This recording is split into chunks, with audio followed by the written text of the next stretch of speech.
Well, hello everybody. So today we're going to be talking about self-sabotage. Sorry about that. So this is something that I've been dealing with lately. It's definitely been causing me some issues. So before I get into exactly what's been going on with me, let's take a quick look at what exactly is self-sabotage. So I've got some links here. I haven't put them in the description yet. I completely forgot. I'll pop them in the description when the stream ends. So let me grab browser here. Okay, so what is self-sabotage and how to help stop the vicious cycle?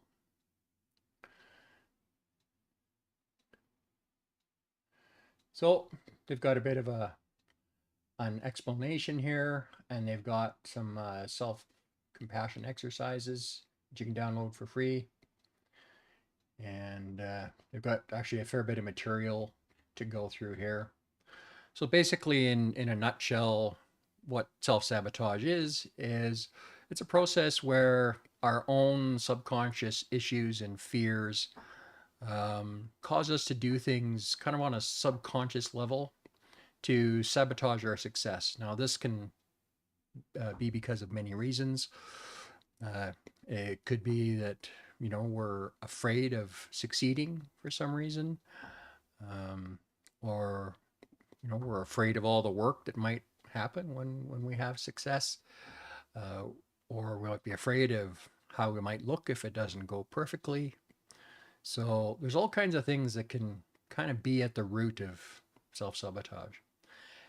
So I'm really, really hoping that the steps I've followed to deal with some aspects of self-sabotage, I've been able to actually take care of, I hope. Part of that, one of the issues I was having was with my streams, doing these live streams. I would fix everything and test it, and it would all be working. And I'd go to actually do a real live stream, and I'd get usually an echo of some kind. Sometimes it was worse than others. And I'd go and I'd look afterwards and find something that I know I had fixed, and somehow magically wasn't fixed anymore. And once or twice that can be the software glitching, but when it happens, 5 or 6 times in a row, um, I have to start kind of looking at myself. What am I doing? What is this based on? Why am I making these mistakes? I mean, I'm a pretty tech, fairly advanced tech kind of guy, and the kind of mistakes that are happening just, doesn't make sense. I mean, when I was still trying to figure out what was going on, how to get everything working, that's different, because I'm still on a learning curve. But once I've solved it and it's working, to have stuff breaking over and over, um, and when I started following stuff through, it turns out, yeah, I was trying to add some stuff here, and why did I turn this on? I knew I shouldn't have. So, I started coming to the conclusion that there had to be some self-sabotage going on there, because I just don't make these kinds of mistakes over and over and over normally. So, I had to kind of take a closer look at things. So, what are some things we can do to overcome it? So, I've got a PDF here, and I'll provide a link to this. And this is a workbook that you can go through, and by the time you go through these steps, this should help you really kind of get a handle on it and start getting it solved. Now, the steps that I've been looking at is, first I started trying to take a look at, do I have some fears here that are playing a part in this? And certainly I do. I've had kind of a past history of kind of being afraid of success and sometimes sabotaging that for myself. So, not something I've suffered with for a while, but since I did the move, I got so stressed and in so much pain from re-injuring my back, and to be honest, I also started using my old pain medication again, which in my case is cannabis. And when we still needed a prescription, I did have a prescription, so it's like a legitimate use case. But this is the first time I've actually used cannabis for pain while being on carnivore, and I've definitely discovered that there are some issues that it was causing. Um, Maybe it was contributing a little bit to depression at times. That's certainly possible. I recognize that possibility. Um, but I think I was also getting an effect from the fact that, you know, it was a plant. And I noticed that I had some odd symptoms that were coming back that hadn't been back since I went on carnivore. So I came to the conclusion that, I'm just going to have to suck it up and stop using it. So yesterday was my last day. Um, Everything's all put away, I'm not getting any more. And it was kind of a tough day, I'll admit, but it usually takes me 2 or 3 days to kind of figure out dealing with the pain again in different ways rather than relying on the cannabis. So I think this is a big important step in my recovery, and it's also an important step in dealing with these issues. Oh, well, hello there. Thank you for popping in, Renee. How you doing?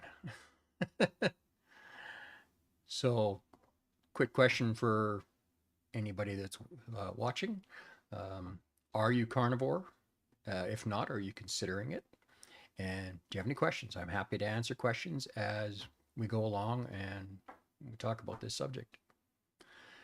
So, I'm kind of excited about being able to leave the cannabis behind again. I hadn't used it for a long time. Basically when I started carnivore, I stopped uh, using cannabis up until the move, and then I just had to, you know, I had to rely on it for a little bit.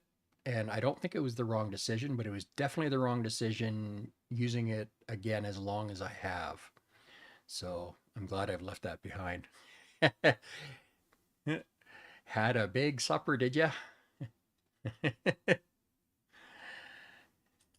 Ah, yes. So have you noticed, Renee, any big changes in your health since you started carnivore? And how long have you been carnivore? And what kind of brought you to wanting to go carnivore? And how did you find out about it? These are kind of common questions I like to ask everybody.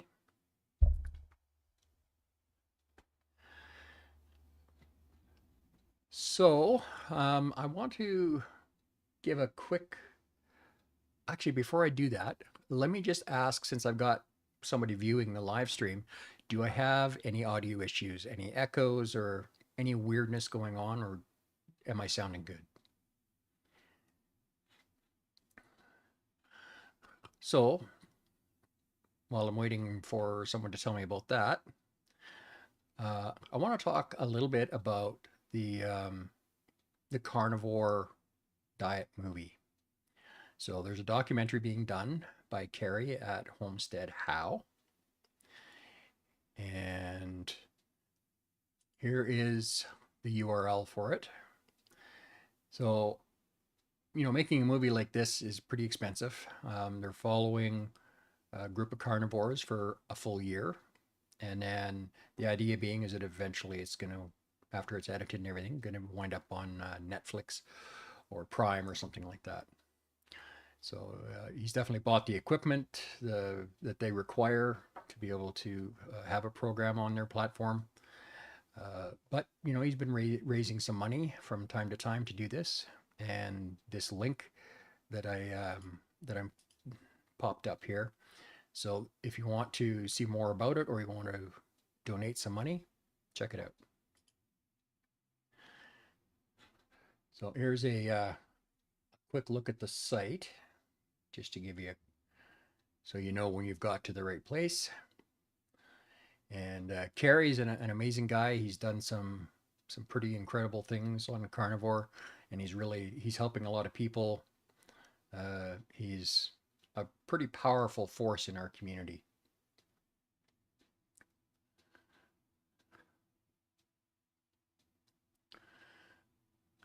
So, while I'm looking at web pages here, I'll just give you a quick look at a couple of my Facebook things I've got going on here. If you're watching this live stream, you've either caught me on YouTube or Twitch. I didn't simulcast this time to Facebook because I don't have the best of connections. Hopefully, I'll have fiber here in another couple of months.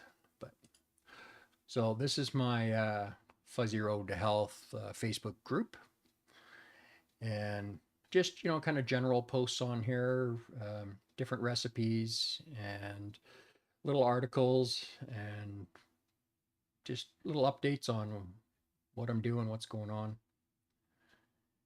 So I've also got I do some carnivore coaching.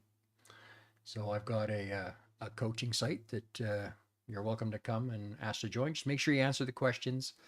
I've got the questions there to screen to make sure that you should be there in this particular group. It's kind of a specialized group. So please answer the questions, or you won't gain membership.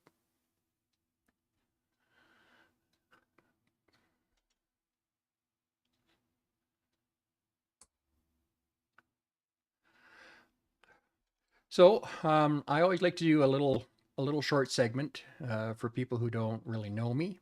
If you're catching me for the first time, I'll give you a little of my background. I've been doing carnivore since January 16th, 2023. So over 10 months, about 10 and a half months. And I've got a past history of a lot of sickness and autoimmune disease.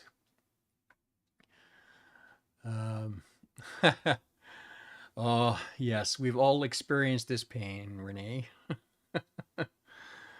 Yeah, I've had some issues in the past with Facebook, but I I belong to a lot of groups, and I moderate quite a few groups on Facebook. So unfortunately, I'm not really in a position to give it up, at least until something better comes along. But um, one day I may move away from Facebook, but we'll kind of see how that goes. So just to give you a little background, I've got 8 autoimmune diseases, all of which are now in remission. And I also it was bad enough that I was bedridden for 10 years, and then I realized the doctors weren't going to help me, so or at least help me any more than they had. So I had to start doing my own research. Took my health into my own hands, and slowly started getting a little better. Back in 2019, I was able to get out of bed a bit and started losing some weight on the keto diet, and I had actually lost quite a bit. Uh, the most I've ever weighed is 540 pounds. Right now, I'm kind of hovering between 320 and 330. I kind of go up and down a few pounds the last couple of months. I was out of the supplements that I use for my thyroid, so my thyroid was acting up there for about a month or so, which wasn't helping. But yeah, I basically my weight loss had stalled, and I still had all the autoimmune issues while I was on keto. And I was doing some praying. A couple days later, I found the carnivore diet. I ran across a video by Dr. Ken Berry, and as soon as I saw the video, I knew that was what I was looking for, and went down a research rabbit hole. And a couple days later, I started the diet, dove right in. Probably not the best way to start it, but that's kind of the way I am. So I dived in, went through the keto flu, lots of diarrhea, massive headaches from getting off the sugar, all the withdrawals and everything, and oxalate dumping from getting off all the greens and grains and vegetables and all that stuff. But I noticed after a couple of weeks that the arthritis in my hands was pretty much gone. I woke up one day, went to grab something, and I had no pain in my hands. And I started moving my hands around and realized, hey, there's no stiffness. I can move at normal speed and normal dexterity. It was amazing. And now my main autoimmune disease is something called myasthenia gravis. And that causes severe muscle weakness. And it was the reason mostly that I was bedridden, that and issues with my back. I was on some really serious painkillers for many, many years. And, that definitely, I was in some seriously bad health. So after about 3 weeks on carnivore, I had a little incident that showed me that the myasthenia gravis was just about fully in remission. And a week later, I had a meeting with my neurologist, and she looked at the blood results from a few days earlier, and she was pretty stunned and took me off the last of my autoimmune disease medications. So, and a couple days later, I went off the last of my medications as well. I had a couple from my family doctor that I went off of. So I used to take 19 medications all told. Half of them were for side effects of the other half. And now I'm completely medication free, although I do take some supplements. So to deal with my thyroid, I've got like a hot drink tea that I make in the mornings. And that's just hot water. And I put a teaspoon of ginger root powder and eighth of a, actually about a quarter, now I'm using about a quarter of a teaspoon of Himalayan salt and a splash of vinegar and a little bit of Lugol's formula of iodine drops. And then separately, I take some capsules that have NAC and selenium. And NAC and selenium does the most good for my thyroid. When I ran out of the NAC with selenium, within days, I was definitely noticing the symptoms of my thyroid acting up again. So for those who are wondering, I've got hypothyroidism. So my thyroid runs too slow normally. So over a period of about the first 3 months on carnivore, pretty much all the rest of my autoimmune went into remission, except for the skin conditions. I've got 2 autoimmune skin conditions. Sorry, 3. So I've got seborrhea, and I've got eczema, and I've got one other that psoriasis. Ah, thank you. Well, have fun doing the dishes.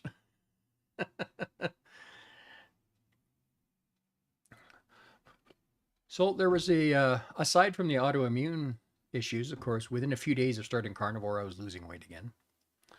And that kept up for a few months.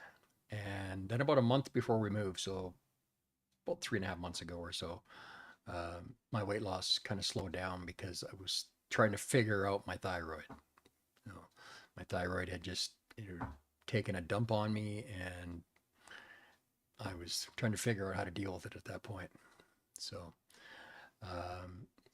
now I do have plans to be going back to the gym. I was talking about doing it in the new year. I'm probably going to do it much sooner than that. I've got some paperwork coming. I'm on here in Alberta, we have something called AISH, so it's assured income for this severely handicapped. So it's basically like a disability pension. And so that's kind of like my main source of income, which I'm trying to change. So, the idea being is that, now that I've been able to give up the wheelchair and the wheelchair apartment, don't need that anymore. We're living in a normal place now. So everything's kind of on track. But this this disability pension that I'm on, they will actually pay for a gym membership for me at a really nice gym. So I just got to wait for a little slip of paper that I get at the end of every month, and I can take that in and get my membership renewed. And so I'll probably be starting at the gym here in about a week. So got to be light workouts. I mean, I've still got some back issues that I'm dealing with, but it's it's all coming along. So some of the other big changes I noticed is I had 3 discs in my lower back that were completely blown, and that was confirmed with a CT scan in 2019, and they were still in bad shape. You know, they were talking then about having to do spinal fusion once I lost enough weight, and you know, that's kind of where we're at with that. But those have actually regenerated. Back in July, I went for an MRI, basically as a first step to going and getting the surgery that I needed. But they had regenerated. Now I've got other issues with my back that were caused by the arthritis, but that's a much less serious surgery. So they basically just have to go in and smooth out a bunch of areas that have gotten rough because of the arthritis that irritate the nerves in my back. My hair started getting darker. If you look at older pictures, all of my hair on the sides and everything is the same color as the front, or was, but it's been darkening up a fair bit slowly over time. And the peripheral neuropathy in my feet is the last 3-4 months or so has been very, very slowly healing, but I'm starting to get some feeling back and don't have burning pain in my feet all the time like I used to. Now I'm bipolar, and I noticed after about 3 months on carnivore, the bipolar started getting less and less. And eventually, after about 4.5, 5 months, it was completely gone until after the move. I have had a couple incidents, but like I explained on some of my previous videos, if you haven't seen them, and those videos aren't very watchable, so I'll talk about it a little bit. Except I forgot what I was going to say. Oh, sorry about that, folks. It's just been one of those days. Okay. So we were talking about the oh yes, the stress and re-injuring my back and everything from the move. That stress really kind of started triggering some of my health issues back again. So, but that's they're starting to all settle down again the last little bit. So, what else? I've also got Asperger's, and my Asperger's, the symptoms for it reduced down by about 75%, except for the last couple of months. It came back not as bad as it was before, but you know, it came back a little bit. Some of the OCD started creeping in a little bit more than I'd like, but it seems to be kind of taking care of itself in the last few days. So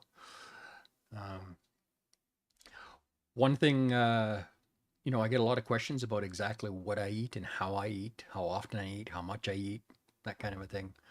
So for the longest time, I was OMAD, so 1 meal a day. But during the move, my body just started craving more food a lot more often. So I listened to my body because I figured, well, with everything I'm doing, my body probably needs to heal and needs the energy. So right now, I've tried going back OMAD a couple of times, but I saw a couple of videos from Dr. Chafee, and he was talking about autophagy and how it works when you're carnivore versus standard American diet. And there's actually, once you've been doing carnivore for a while, there's a lot less benefit to doing the intermittent fasting thing. Unless you're trying to, you know, reduce stretch skin or something like that, then it can still be useful. But it's a lot less valuable for a carnivore once they've been on it for a while. So Typically, most days I'm eating TMAD or 2 meals a day. So I'll have like a smaller breakfast at, you know, 4:35 in the morning. I get up really, really early and I go to bed early. So I'm usually in bed by 9, sleep by 9:30, 10, and I'm usually up at between 3 and 4. And it doesn't sound like a lot of sleep, but it seems to be enough. I don't get worn out or tired or anything like that during the days. It hasn't been an issue. It used to be before carnivore, but hasn't really been an issue since then. So, there are just so many benefits to this way of eating. And, even though I lost a lot of weight on keto and I did get better, health wise, I did improve. But it wasn't until I switched to full carnivore that all the autoimmune stuff and all the other chronic health issues started going away. So, you know, a lot of so-called scientists or doctors will tell you that, oh, it's just anecdotal. Well, one or two, 20, maybe 100 cases, that could be anecdotal. But there's literally hundreds of thousands of us that have achieved massive remission in all kinds of chronic disease. Everything from autoimmune disease to cancer, cancer and fasting. Well, when you the first 3 weeks, you do a water fast and then you switch to carnivore, and that has helped a lot of people that were terminal get rid of all signs of cancer. People with MS, Hodgkin's, um, type 2 diabetes, most people can completely reverse it as long as they stay on the diet. They can't be on it for a couple of years and then go back eating that junk. The diabetes will come right back. So now for type 1 diabetics, all is not lost. There is still help for you with carnivore diet as well. Now, it'll probably never eliminate your need to take insulin. However, most type 1 diabetics that go carnivore, they get anywhere between a 25 to 50% reduction in the amount of insulin they need to take at any given time. And it usually cuts down the frequency of needing to use it by about half as well in most type 1 diabetics, unless they're really, really bad. And it also helps level out their blood sugar. They don't get those swings all the time that require them to be taking all these extra doses of insulin. So I really encourage anybody, if you've got diabetes, whether it's type 1 or type 2, carnivore can be a big help. Type 1 is not going to cure it, but it's going to significantly improve your life. And type 2, about 90% of the people, type 2, even if they were taking insulin or medications or anything like that, they can completely reverse it as long as they stay on the diet. So these are some absolutely fantastic aspects of this diet. And another question I get an awful lot is, how can you afford to eat carnivore? Meat is so expensive. Yes, meat's expensive, but not all meat is the same price. I mean, probably 80% of what I eat is ground meat of some kind or another. Mostly beef, occasionally pork, sometimes chicken, but mostly ground beef, and occasional steaks and roasts and brisket, whole chicken, that kind of a thing. I used to eat a lot of pork, but we're just about done with the pig that we bought and butchered. When we're done that, I'm not getting any more. I'm going to be kind of concentrating more on the lion diet, which is a subset of carnivore. So I'll be moving just to ruminant animals, nothing else. I find that I do better when I'm eating nothing but beef for a few days. As soon as I bring in a little pork or a little chicken, just don't feel quite as good, don't have quite as much energy. And a lot of times it stops my weight loss when I am losing weight normally. So not really affecting it these days, but I imagine that's going to change pretty quick once I get back to the gym and really crank up the metabolism. even if I can't do any heavy workouts, just doing, a little cardio and some high intensity stuff for some of the big muscle groups, and we'll call it a day for a while. But so that's kind of where I'm at with my state of things. Now I'm still working on getting a couple of interviews redone. I've left them up for now, even though they're parts of them are pretty hard to listen to because of the echo. But I'm trying to get those people back to re-interview them. One of them has said yes. We're just working out a time. He's getting fairly busy, and he's also overseas, so it's a little more difficult to line things up. He's about 13 hours ahead of me. And I've also got some other interviews coming up. So hopefully my routine from this point forward is going to be, a shorter live stream with just me and a little information and question and answer kind of stuff on Monday nights, somewhere around 5:36, somewhere in that area. And then Thursdays, I'm going to mostly be doing interviews. If I don't have an interview, I'll still do a stream, but just me, or maybe I'll grab my wife or something, and we'll talk a little bit about how carnivores changed our life, that kind of a thing. When I'm interviewing somebody overseas, I haven't quite made up my mind yet. I might live stream it whenever I can get them, or I might just record it and then do it as like a premiere, like an instant premiere later on, which makes it seem like it's live and I can answer questions, that kind of a thing. I'm just going to kind of play that by ear. But basically Mondays and Thursdays, usually the same time if I can. But I'll have something up usually the day before I'm ready to go live that'll tell you I'm going live. So I think if you don't have any questions, I think we're going to call it a day, and we will see you on Thursday. Bye for now.